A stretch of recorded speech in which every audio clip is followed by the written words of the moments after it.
judges, parents, fellow students, and obviously, everybody of the school district.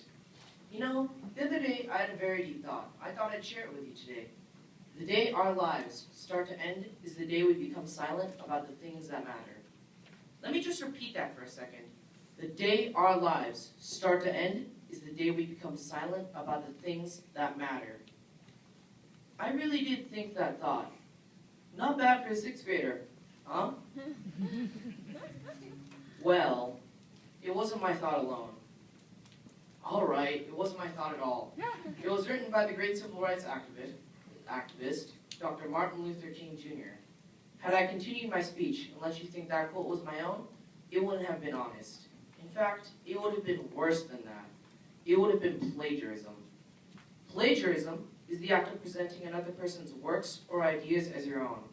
And that is not only dishonest, it's illegal. Yet many people, especially students, do it every single day. But why? Why do people plagiarize and take credit for works or ideas that aren't their own? Well, most people plagiarize because they are either too lazy or run out of time due to poor organization skills. Most of the time, this is the case with students. Students plagiarize just because they want to get a good grade. Workers plagiarize for many other different reasons. Web and graphic designers often take other images and plagiarize them.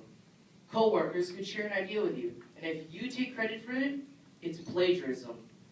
If in a news story there's a quote, and you forget to list the source of the quote, then it's plagiarism including it, because your audience thinks it is you who has written the quotes. A small business could start a blog to attract attention. If they find another business's blog with very similar, if not the same, criteria, then they will very easily plagiarize it. Companies that provide ebooks for guides or advice often plagiarize other books by simply copying the same information word by word and just changing the front cover. And so, if so many people are plagiarizing, then it must be okay, right? I mean, nobody ever really gets caught, and if you do get caught, you don't get in that much trouble, right? And so, the question is plagiarism harmless, or does it have a negative effect against society and its people? The answer is that plagiarism negatively affects society and its people. You know, there are many ways plagiarism impacts society. Workers can get fired, students can get expelled or suspended, and anybody who plagiarizes can get fined or even jailed. Plagiarism makes it difficult for pursuers to understand what information is dependable and what the original source actually was. If one person is seen as the background of the information, then their past can change the meaning and or value of the information.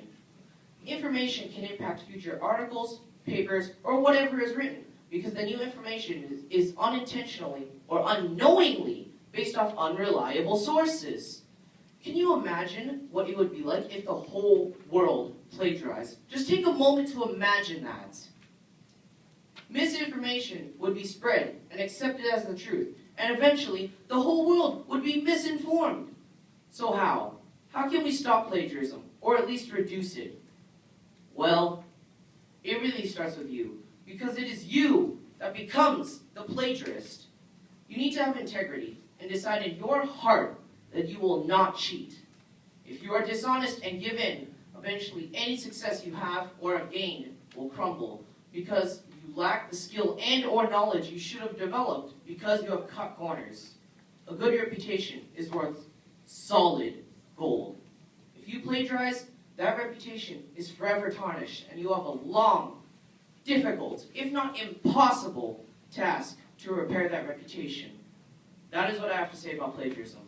My name is William G., and you may quote me on that.